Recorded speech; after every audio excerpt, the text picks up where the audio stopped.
meminta dengan tegas kepada mereka yang nggak mau diajak kerja. Terus maksud kamu, kami yang oposisi atau yang di luar pemerintah harus menonton? Iya, tanpa ada koreksi. Jeng.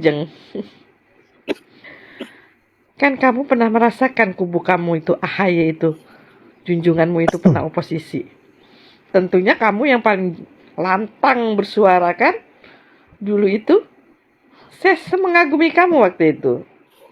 Penjilat. Tapi kenapa kamu sekarang begitu? Karena kamu itu hobinya menjilat. Ya. Betul. Tidak sesuai dengan hati nurani kamu. Tidak bisa begitu. Kalau oposisi itu tugasnya ya koreksi. Dan nggak boleh dibantah itu. Ini negara demokrasi. Pak Prabowo kemarin mulai menunjukkan profil dia sebagai calon otoritarian. Karena dia anggap bahwa siapa yang tidak mau ikut dengan kami, itu artinya kira-kira diam aja, jangan cerewet, jangan musuhi kami. Loh, demokrasi itu adalah keributan, kecerewetan. Jadi kita mulai bicara mendeteksi gejala awal new kind of authoritarianism di 5 tahun ke depan. Saya kira itu poinnya sebagai tesis, dan kita ingin ada antitesis diucapkan di sini supaya terjadi diskurs, terjadi dialog. Terima kasih. Yang lain jangan mengganggu. Ya mengganggu apa? Anda boleh konsentrasi pada program-program, silakan. Tapi konsentrasi Anda pada program-program itu adalah bagian dari yang kita perhatikan. Betul. Emang Anda sempurna? Ya kagak lah. Nggak sempurna, ya Anda membuka suatu celah untuk kritik. Anda membuka suatu celah untuk orang-orang yang juga menyintai Republik ini menyatakan sebuah kekeliruan. You melakukan kekeliruan dengan cara ini. Ini bukan mengganggu, Bung Bowo. Waduh, bahaya. Anda presiden kok menyatakan kayak begitu? Oh, memalukan. Saya itu bertanya-tanya ya, di kiri kanan Prabowo itu apa? Ada apa orang kiri kanannya? Kok tidak bisa memberi beliau suatu insight, political insight, sehingga Prabowo muncul di publik itu, munculnya seorang presiden yang mengayomi seluruh rakyat Indonesia. Saya tahu bahwa ada banyak pihak yang alergi dengan kata oposisi. Tapi demokrasi itu kan mengandalkan check and balance. Demokrasi itu mengasumsikan ada countervailing power, ya, kekuatan penyeimbang. Nah, kalau tidak ada itu, ya kita bisa tumbuh sebagai negara yang otoritarian. Ya. Nah, negara yang otoritarian itu adalah negara tanpa kritik, tanpa kontrol, tanpa kekuatan penyeimbang, ya, sama sekali. Jadi buat saya oposisi itu sehat, oposisi itu harus. Ya. Nah, persoalannya adalah rule of the game-nya juga mesti dibuat sedemikian rupa sehingga orang tidak merasa ya menjadi oposisi itu sebagai paria. Ya. Oposisi itu pekerjaan terhormat kok dalam bangun demokrasi.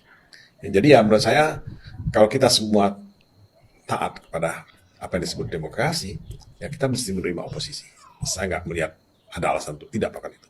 Yang saya khawatirkan adalah kalau semua partai bergabung dalam koalisi gemuk, ya, yang menurut saya ya menunjukkan sikap tidak demokratis sebenarnya. Itu mencerminkan watak otoritarian kalau menarik semuanya ke dalam satu koalisi, ya.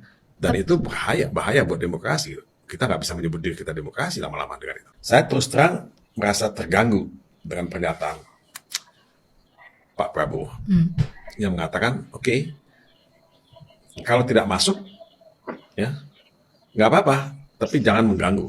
Saya pernyataan jangan mengganggu itu apa? Kalau Prabowo mengatakan jangan mengganggu itu seolah-olah menolak ya apa sikap kritis gitu, menolak sikap ya apa namanya oposisi misalnya, ya.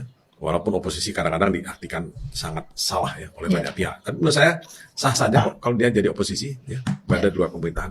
Kalau kita nggak boleh mengkritik, menurut saya ada sesuatu yang salah pada negeri ini. Ya, perdebatan kita untuk menjadi Indonesia yang lebih baik adalah perdebatan yang penuh dengan kritik, bukan perdebatan yang linear. Ya. Menjadi oposisi mungkin tidak akan bisa berbuat banyak, ya. Tapi dalam konteks menjaga nilai-nilai ya, demokrasi yang kita butuhkan untuk menjadi negara yang sustainable, ya, negara yang modern, ya itu akan penting ya ada suara-suara yang selalu menyuarakan itu. Nah, mungkin PDIP akan bisa memainkan peran itu. Ya. Nah, memang ya kita ini kadang-kadang menyepelekan sustainability. Ya. Kenapa saya mengatakan begitu? Karena orang ingin cepat-cepat, ya, cepat sukses, cepat berhasil, tapi belum tentu dia sustainable. Nah, apakah demokrasi itu membuat pembangunan ekonomi lebih cepat? Nah, banyak mengatakan, Cina lebih cepat pertumbuhan ekonominya, dia tidak demokratis. Ya. Nah, tapi apakah itu akan langgeng atau tidak? Apakah itu akan sustainable atau tidak? Nah, ini pertanyaannya. Saya percaya pertumbuhan ekonomi India mungkin, ya, dia lebih lamban dari Cina, tapi dia akan lebih sustainable dari Cina. Karena Cina itu sebuah bom waktu yang besar sekali. Ketika dia meledak, kita melihat apa yang terjadi di Rusia, di Uni Soviet pada waktu itu. Pecah gitu. Jadi beberapa negara. Nah, ini saya nggak tahu sejauh mana Cina akan mengalami hal yang sama, tapi saya yakin India akan lebih sustainable.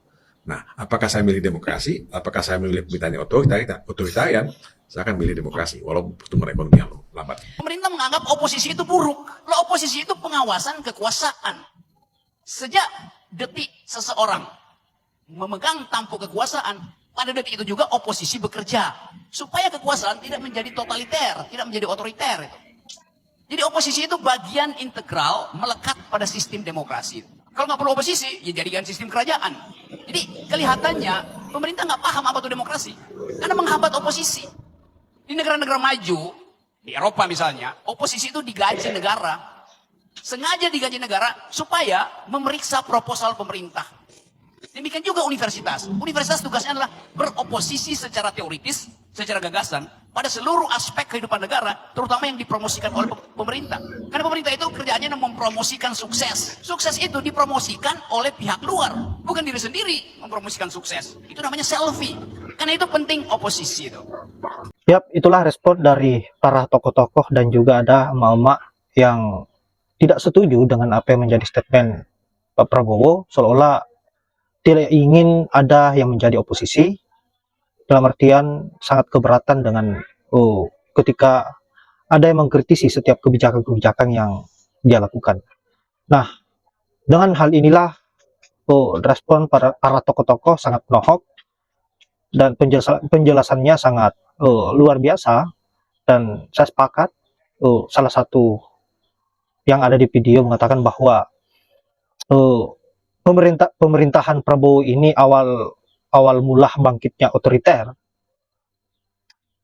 seperti yang terjadi pada zaman Soeharto. Saya kira ini adalah momok yang paling menakutkan bagi rakyat Indonesia, yang memang dari dulu sangat tidak ingin lagi bernasib seperti pendahulu-pendahulunya, yang dimana betul-betul disiksa dan kekayaan alam dikuras habis hanya untuk kepentingan para elit-elit, kaum elit yang berada di jajaran pemerintahan. Saya kira sahabat-sahabat jangan pernah gentar dengan apa yang menjadi seruan Pak Prabowo ini, karena tentu kita tidak ingin kita sebagai rakyat Indonesia dikangkangi dengan ancaman-ancaman yang seperti itu, dan tentu demi sebuah keadilan terhadap rakyat, apapun itu risikonya, kita tetap bersuara, dan apa yang menjadi hak kita, kita rebut. Kitalah yang menjadi tuan bagi pemerintah-pemerintah yang terpilih, yang kita berikan mandat, karena kita yang menggaji mereka agar bisa bekerja untuk mensejahterakan rakyat dan juga membangun negeri ini untuk menjadi lebih baik dan bahkan menjadi negeri yang lebih baik dari yang terbaik. Tetapi karena kebusukan-kebusukan yang dilakukan oleh Pak Jokowi, hal itu membuat kita kesal, dan harapan kita sirna terhadap bagaimana negeri ini bisa menjadi negeri yang maju, karena kepentingan keluarga dari Solo dan antek-anteknya yang bernama Prabowo dan para pengusaha-pengusaha yang berlindung di balik partai. Saya kira itu yang menjadi lawan kita sekarang ini, kalaupun ada yang bertahan, yang konsisten sampai hari ini hanya PKS dan juga PDIP. Pak Ganjar sudah memastikan diri bahwa beliau akan beroposisi. Tinggal kita menunggu apa yang menjadi keputusan dari Pak Anies. Apakah beliau merapat ke pemerintahan atau beliau masih berada di barisan rakyat yang memperjuangkan harga dirinya dan keadilan yang selama ini direbut oleh para penguasa kaum elit yang hanya mementingkan dirinya dan selalu berusaha untuk memperkaya dirinya tanpa berpikir persoalan bagaimana penderitaan rakyat Indonesia, bagaimana penderitaan pribumi yang selama ini memberikan mereka fasilitas mewah agar bisa bekerja dengan baik, tapi nyatanya mereka menjadi pengkhianat bagi rakyat. Maka sahabat-sahabat, kita doakan semua para tokoh-tokoh dan juga aktivis, terutama Bang Rocky Gerung, agar selalu semangat dan diberikan kesehatan untuk menyuarakan sebuah kebenaran, karena pada hakikatnya mereka lah yang menjadi penyambung lidah rakyat Indonesia yang selalu tegas dalam bersuara tanpa pernah berpikir bagaimana risiko yang akan dihadapi, meskipun dipenuhi dengan ancaman-ancaman dari rezim, tapi mereka tetap semangat dan tidak pernah merasa takut. Baiklah, saya akhiri dengan ucapan wallahul muwaffiq ila aqwamit thoriq. Assalamualaikum warahmatullahi wabarakatuh.